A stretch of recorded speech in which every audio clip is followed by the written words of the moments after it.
Thank you for joining today's executive session, where I discuss spending trends and spending amounts of the different stimulus bills coming from the U.S. federal government. I'm Doug Meskar, and you are now in session. Let's talk about the shifting trends over time between CARES, CRRSA, and ARP. So when we look at the CARES Act, that was all about safety and health. How do we open our schools back up in a safe way? PPE, those types of expenditures. The CRRSA is kind of a transitory or transition phase where you had some of that spending still on, HVAC and, cleaning supplies, but you're seeing a shift to in classroom, in building expenditures around interventions, around learning loss and SEL. And then ARP, which in most cases has not even come online yet, it's going to be all about the teaching and learning, the in classroom, in building expenditures. Not that the safety and health stuff has gone away completely. It's just de-emphasized. It's being de-emphasized. And so where the money is going to be focused has moved. And this is, not a huge surprise, but it's just something to keep in mind as we look at how these dollars have been used. The CARES Act money had a definite role, a definite usage, and it was also the smallest amount. So as we look at expenditure patterns, these are going to change over time, up to and including potentially more transformational investments. Tom, does this jive with what you've been hearing and seeing based on your conversations across the states? Yeah, it's very, very, very consistent, and I don't see it moving or the focus shifting. So for sake of time, I'll just leave it at that. Very consistent, and it's going to remain so. Perfect. So I'm going to cover this quickly here on state applications. As you know, states had to apply for their last chunk of American Rescue Plan ESSER III dollars. I've highlighted some phrases here that just sort of resonate with some of the themes that I've been bringing up.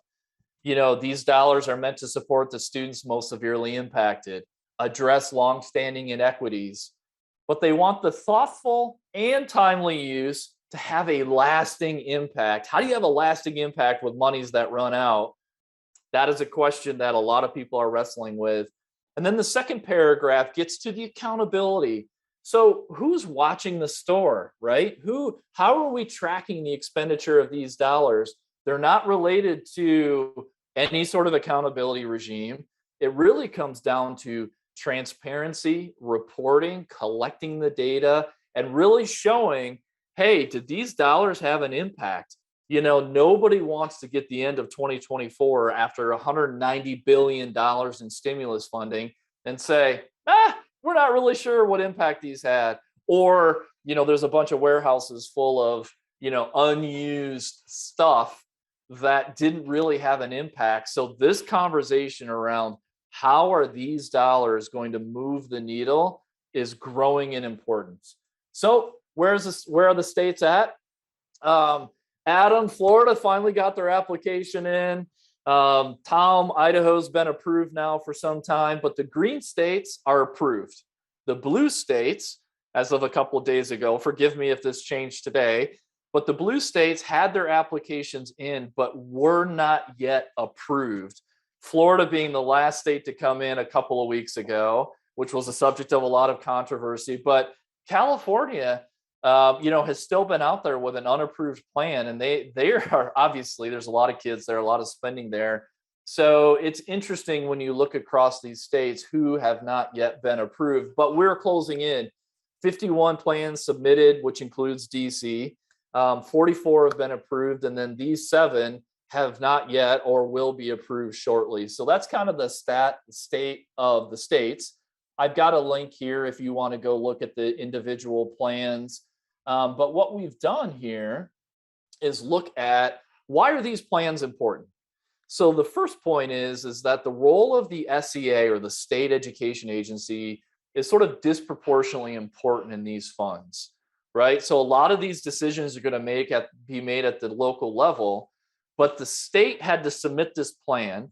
in order to get all the money, in order to trigger the process to distribute all the money. And oh, by the way, districts have to submit their plans aligned to the state plan on how they're going to spend this money. So the state is really playing a role in shaping. They can't say no to spending per se, but they can shape, influence, and persuade, right, how the districts are going to spend their money. But the states also have a pretty good chunk of money. They have 10% of each of the ESSER funds to spend on their own. And so, they have priorities, and we're starting to see those really emerge from some of the data that we've been able to track down. Tom, from the role of the SEA to the LEA when it comes to these stimulus dollars, I mean, are you seeing this? Are you seeing anything different or some trends that we need to be aware of? Or does this feel like the way most states are approaching the sort of roll down of the money from the Fed to the state to the district? Yeah, definitely rolling down. And then as it starts to roll back up, Doug, I think that's what we're seeing more and more conversations about. And I want to highlight something that you brought up earlier, Doug, that's very relevant to this whole how these dollars are going to be spent, and that's what the return on investment. I think anybody that is having conversations with districts or states about a program or a service that you offer, being able to assure them that at the end of the day there is evidence of return on investment. Those are the kinds of questions that are being asked. They're going to be asked more of, definitely at the legislative level. We can talk more about that in a moment. But these plans are going to be revisited, folks, and there's going to be some accountability on how the dollars actually matched, the spending of these dollars actually matched the plans, and how those plans actually resulted in addressing the issues that have been identified as priorities: learning loss, social emotional learning, and equity. Perfect, Tom. And that's a great segue here. So as we are looking at the state plans, what are the priorities, that we're seeing at the state level? And again, those are going to trickle down to the district level. I've got some maps that I'll show you too. Not a surprise. There's nothing here that really jumps out as a true sort of like head scratcher. So lost instructional time, SEL, student well-being, all definitely driving the conversation.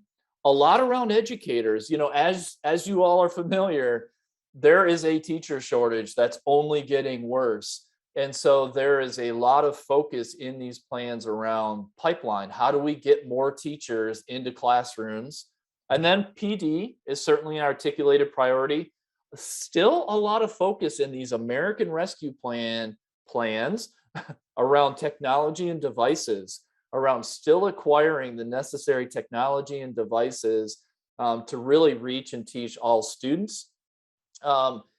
And then there's a grab bag of other initiatives here as well. And I don't think I made this clear at the front. This recording will be made available so you can see it later. But as you look across the states, some states are really, and I apologize, we didn't have data for Colorado at the time we put this together. That's why it's in gray. So when you see this, you're like, what's going on with Colorado? We just missed the window on analyzing that for this. But for the rest of the states, you can see here, the states in blue have really prioritized SEL and lost instructional time. And if you look close, they're not the same. And when you say priority, this is like a number one thing that they listed in their plan. And then when you look at technology and devices, some states, Idaho apparently, Tom, is prioritizing everything because they've showed up on the last 3 maps. When you look at the priorities, though, they do shift. Who's focusing on educator pipeline? You can see the handful of states that have really put this front and center in their state plans. So a few other trends here, and Tom, I'm going to bring you in on this. So that's not everything, right? There's more, and some of the other interesting details here that just to share. New Hampshire's been a leader on technology and sort of rethinking their educational system. They're talking about free learning pods. South Carolina is still doing school buses with Wi-Fi. When you look at innovative strategies about returning to school, Tom, Idaho and Michigan are funding programming on public television, which is an interesting approach. New Mexico, this one I really like, is around this sort of internship program connecting students to jobs. So they're bringing in that CTE lens. DC is conducting an audit of curriculum materials. So when we talk about instruction, there's some focus on curriculum. Connecticut, model standard or a model state curriculum for K through 8, which is interesting, right? Not all states would be able to do that given local control. And then data systems and analysis capacity. 29 states have put some sort of money in place around either improving or even just getting it done, period. Now, states have statewide longitudinal data systems, Tom, to pick at an old scab. Those are not necessarily the greatest for what we're talking about. We're talking about more real time. We're talking about more useful data in the classroom, in the building, in the district. So, Tom, anything to add or highlight from this list? Yeah, I would just say that I think we all know that education has always been a bit slow in adopting in modernization, right? And we'd all have stories that can discuss that. But one thing that has shifted is that education has realized that they need to make a shift towards modernization. So a lot of focus not only on devices and connectivity, but the kind of content that is available, and then really important that teachers and students and parents are comfortable in that learning environment. So we see a lot of conversations about that. And then, Doug, to your point, how does this look? How do these investments continue to pay off in the future now that we've made these investments? Obviously, we don't want all of this to end up, in a warehouse, like you said, mothballed until the next pandemic, right? How do we make sure the teachers are comfortable using these devices, students are comfortable learning in this environment? And then what does that classroom of the future look like in kind of a hybrid access to curriculum and content, even if it's happening most if not all the time in a traditional classroom, but how to integrate this technology and those tools into learning on a more regular and consistent basis. Absolutely. Well said, Tom. So we've done some analysis. Now, a couple of caveats. This is U.S. Department of Education data that they are collecting from states and districts. It's from August 31st, so it's a couple months old. It may not be 100% complete, but it's the best source of data that we can find in terms of how much has been spent. Now, this is spent. There is a difference between obligating and spending, right? Obligation is a contract or an agreement to spend money. Spent means it's out of the account, it's gone. So when you think about, is there more that's been obligated? There's a plan, there's a contract in place for the spending. Absolutely.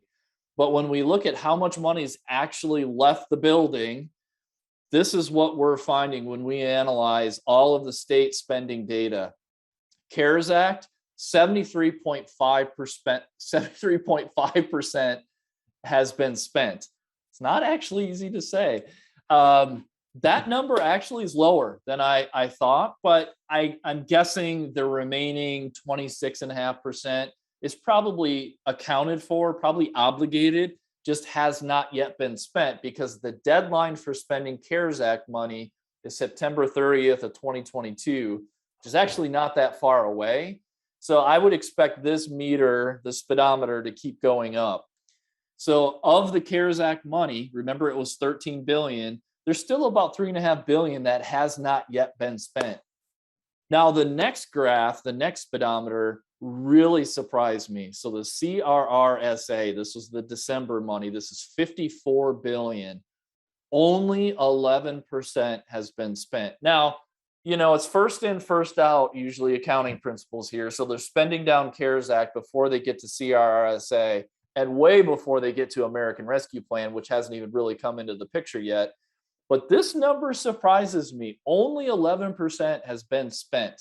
Now, more has probably been accounted for, but in terms of out the door, actually been spent, not that much. And then American Rescue Plan, largely untapped. Just starting to see that spending coming online. Some states haven't even been approved, like we just saw: Colorado, California, Florida, Washington. And for those states who have been approved, they're still working on, okay, what are we going to do with these dollars? And we have until 2024, which is not that far away. So this to me is really telling data about where states and districts are at in terms of their spending. And as we talked about before, as you think about that sort of throughput of, CARES Act, safety, health, CRSA, that transition point, and American Rescue Plan, more academically focused, these dollars are still largely unspent. Tom, any thoughts on this? Does this surprise you? Does this ring true to what, conversations you've been having? Yeah, it does surprise me, the CRRSA, the CRSA Act, and somewhat the ARP. But let me share with folks one thing that did happen between CARES Act and CRRSA Act, and that is this money, the CARES Act, it came in late in the year. Most legislatures were not in session. The money came quickly, it was distributed quickly, and they started spending it quickly. One thing happened between the CARES Act and the CRRSA Act, and that is many legislatures passed laws that have injected themselves into the decision-making process. They're not necessarily deciding how these dollars are going to be spent, but they're requiring an official act of the legislature to give district spending authority. And they want some review of not only how these dollars created a return on investment, but how they're going to be spent going forward. So that has slowed down, I'm convinced, many of the decisions on how these dollars in the second and third pot of money are going to be spent, because these state legislatures have passed bills that now require that the legislature will give these districts spending authority. That's not uncommon. Most federal funds that come to states in the past, the legislature doesn't have a lot of authority over how they're spent, but they do have to give the state and district spending authority, and they've injected themselves into these last two buckets of money. I think that's slowing down some of the decision making and spending at the district and state level. No question about it. Adam, we have kind of a timely question here. Where are the numbers coming from for this analysis? So this is U.S. Department of Education data. And the U.S. Department of Education data is being reported from the districts to the states and then to the feds. All right, we're going to keep rolling. So that was ESSER money. What about GEAR money? This one as well is interesting. Remember, there's a 6-month sort of timer on the GEAR money. So I would have expected a lot more CARES money to have actually been spent, because we're way beyond the 6-month. Well, this is GEAR, so that's a little bit different. So Tom, some people call it CRSA. Instead of CRSA, which is maybe not as good of a way to say it. But anyway, the GEAR funding, I guess I was thinking EANS here, but a lot of the governor's money, let me just say it that way, has yet to be spent as well, even less than the ESSER dollars. So we don't have to spend a lot of time on this, other than to make the point that these are even lower than the ESSER numbers. I know we're starting to run low, but when you add it all up, right? So when you look across all three bills, total amount available for ESSER, 10% if you round up has been spent. For the governor's money, 36%. So I don't want to oversell this stat because a lot of obligation, meaning contractor agreements, are in place for spending. But in terms of money leaving accounts, I was surprised by how much money has yet to be actually spent, which means there's still a lot to be coming into, the pipeline in terms of how they're going to use these dollars. Tom, anything real quick to add to this before we keep moving on? No, I think same thing. The legislatures have interjected themselves into both of these funds, and I think it'll continue to gum up the gears a bit. And I would anticipate that as we learn more and more of what the legislatures are asking and expecting, that those are the kinds of things we're going to want to be able to address when we reach out to districts and states in sharing with them the services or programs that we have to offer. Absolutely. Okay, let's keep going. I touched on this quickly. As I mentioned before, districts have to put plans forth to the state to be approved before they can spend these dollars. States are in different places. In some places, district plans have been approved. Other places, this has not yet even begun because the state hasn't been approved by the feds.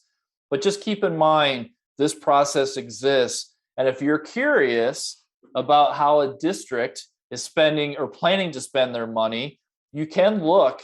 In some cases, not all, different states have different levels of transparency. You can actually start to access some of these district plans and see how they're thinking about it. Now, I want to make one point really clear. Tom, you kind of touched on this a little bit. Do these plans, are they static? Do they ever change? And the answer is they will change. Now, CARES Act plans, probably not, right? Those are largely spent down. But CRSA, as well as ARP plans, they will change. And in fact, they are allowed to change. You have to go through a process, right? You have to put in the paperwork. But just because a plan says one thing now, it may not say that 6 months from now as conditions change. So these plans are meant to be more timely and active in terms of the priorities that they're hitting as they go along. So I just wanted to make that point. So what are districts spending money on? Now, this is harder to figure out. There's, if you want to figure out how much a district has spent, you can go to the Department of Ed and track down because they have district level data. But in terms of the patterns, what we're seeing, CRPE, which is kind of a think tank researcher type group, surveyed 100 large and urban districts just to see where they're putting their dollars. And you can see here the first two, right, exactly line up. Lost instructional time, mental health supports. Expanding technology capabilities is third. And then you've got the facilities piece. Building new facilities is actually discouraged by the U.S. Department of Education because of the time of these funds. They don't last forever, and we all know how long it takes to build a school. You've got teacher capacity, curriculum, virtual delivery models. I thought this was interesting that students with special needs is on the list, but lower than I would have expected given how negatively impacted they were by the pandemic and virtual learning. For a lot of special ed students, it just didn't work for them. And then you can see this list as it goes through. ELL students are on there. So not a ton of surprises, but helpful to see kind of where some of these are landing. Now, Doug, yes, Tom. Can you go back to that slide a moment? Because I wanted to highlight one point real quick, is that I wouldn't assume that this is going to continue the number or percentage of and priorities. I think what you're seeing is that initially these dollars were spent to address the vital issues that needed to be addressed at the time. For example, if you look down at the bottom, supporting educator pipeline strategies, that is getting a lot more attention now than it did originally at the very beginning of this whole pandemic and the fundings that were made available. I think things like providing social, emotional, and mental health supports, that's going to continue to be high, but I think you're going to see some of these shift around because of the the things that were addressed initially were very urgent, had to be addressed, and now they're starting to focus on what this looks like long term and what we need to focus on to address those long term issues. Great points, Tom. Thanks for making those, and that's really helpful to think about how this will change over time. So just a little bit more detail. This is from Ed Week. What does addressing lost instructional time mean? In a lot of places, it means in-person tutoring provided by current or former teachers, or tutoring provided by others, right? You see students with disabilities here is a little bit higher. You've got PD, early warning systems, online tutoring is on here. As we get deeper into the expenditures of these dollars, you're starting to see some interesting trends, some more, I would say, innovative approaches to how we're delivering instruction. Back to my earlier point about what we did before wasn't necessarily working for students. And oh, by the way, we don't have the same number of teachers we had before. So we're going to have to rethink some of our models for both practical reasons, equity reasons, as well as the advancement of technology that makes these types of approaches even more, I think, viable and successful. Okay, I know we're getting a little bit low on time, so I want to wrap up with a couple of slides here and then hit a few Q&As. Complicated slide. Some of you may have seen this before. Just to reemphasize, the stimulus dollars are time delimited. So on the top, the green bars are when the stimulus dollars run out, overlaid, right, with federal appropriations, which, by the way, if things go the way they look like they're going to go, Title I could be doubled this year. Doubled. 16 billion additional dollars for Title I. 3 billion additional dollars for IDEA. So there may be a little softening of the cliff edge because federal appropriations appear to be on a trajectory to increase pretty significantly. Now, it's not a one-for-one, but those are some pretty significant federal increases. And not to mention, in a lot of places, right, the state and local economies have recovered to a point where, it's not like 2008-9 where the federal money was a lot of backfill. These dollars in a lot of cases are on top of, over and above, and then you've got more regular federal appropriations. So, there is a fiscal cliff, but there are also some softening of that cliff as we go forward. And, but on the same side, there are some headwinds, to all this funding coming online. A lot of districts, and honestly, I think this is, a dangerous path to go down. We saw this from 2008-9, where federal stimulus dollars were used, one-time dollars were used for recurring costs. Well, that gets you into, a very difficult situation. Kind of understandable given that your teachers are retiring. How do we keep them? So there are so many job openings. I looked at some BLS data. They're at all-time highs. So the idea of using stimulus dollars to address this in the short term is going to be a very strong sort of urge to get more butts in seats, staff in classrooms. Another point is declining student enrollment. There are some districts out there where students have chosen a different option, right? They're going to a charter school, private school, homeschool. So as you start to forecast budgets out, declining enrollment will impact some districts, some more than others. Tom talked about this a little bit. You've always got political pressures that will warp spending priorities. And then, this last piece, it can't be discounted as well.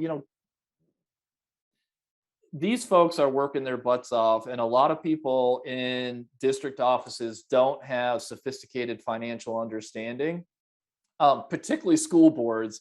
So they may not always recognize that they may not be spending in strategic or long-term sustainable ways. So I just wanted to layer this in as you think about these dollars, the fact that a lot of these dollars are still out there. There are some pressures on these dollars that sort of would argue against, making rational, clear, sustainable, thoughtful use of these dollars, which we all know. I wanted to point those out. There's this tension between short and long term. I don't want to spend a lot of time on this because I do want to hit this last slide, but as we start to wrap up, how do you sustain investments? And a conversation, and Tom, I want to bring you in on this. This American Rescue Plan funding, which is the largest bucket, hasn't been tapped. It's on top of, state and local dollars. It's not replacing those dollars. How can those dollars be used to make more transformational investments so that, we don't just have the ongoing achievement gaps, because we have a staff shortage. And so there's some different ways, that we're starting to see, that we're hearing of. Contracts can be forward funded. Now, you have to be careful about state procurement requirements, but the idea of using these dollars and forward funding a contract so it could last longer. Supplement, not supplant. I covered this. It's an important, wonky detail that can really be to the benefit of how you sort of move dollars around to keep something going. But by the way, one of the things that districts and schools have so much trouble with is actually stopping spending on ineffective programs. Tom, you mentioned ROI. There is a growing focus on this issue of, are we getting a bang for our educational buck? And in too many cases, the answer is no. So if you're going to bring something new on board, you better be looking at what you were doing before, because dollars to donuts, you don't need to continue a handful of things that you've been spending money on because nobody's using it. There's no results. There's no evidence of success, et cetera. And then finally, as I mentioned before, increasing federal appropriations are certainly a way, to focus some of that spending, that new dollars that may be coming, on the investment you started with stimulus money. So Tom, other thoughts on sustainability? No, I think we have a unique opportunity and for education to finally look at outdated and ineffective programs. It's always, like Doug said, it's always been very difficult to look at spending the funds we already have differently. And I think we have a unique opportunity here for districts and states to not only consider it, but actually do it. And I think they're far more open to those conversations. Also, I think that those districts in those states that are part of their initial conversations include, what does this look like once these federal dollars are gone? If there's going to be an increase like we anticipate in federal funds, entitled programs, then having a plan today that addresses those increases to cover the ongoing costs of these programs that we know these dollars are gone in 2 or 3 years. So, I mean, we could have a lot further conversation about this, but I really do think it's a unique opportunity. And I think that in the end, there's going to be many that are going to say, one of the things we've always heard about public education is if you would just fund it adequately, we could get the student achievement expectations that we all want and hope for. Well, now we're going to see. And I think there's a tremendous opportunity to demonstrate that it can be done. And especially if we use these dollars effectively and we look at not only what the return on investment is, but first, what is that return that we're expecting? That's what we're going to measure, and that's what we're going to invest in. Awesome. Tom, that's going to be the last word here. We are at time. I apologize. We didn't get to questions and answers, but you know where to find us. I think many of you know how to track Tom and I down via email. You can certainly send questions here. We will send out a recording as well as the sort of stimulus funding, guide, to just that 2-pager that sort of explains all the different pieces of the funding that the feds have made available. Adam, any last thoughts here before we break? Just want to thank all of our attendees again for joining our executive session. Thank you, Doug and Tom, for the work put into on this project. And as always, thank you to our clients for being the best part of our business. Absolutely. Again, thank you so much. Have a great afternoon, and we look forward to hearing from you.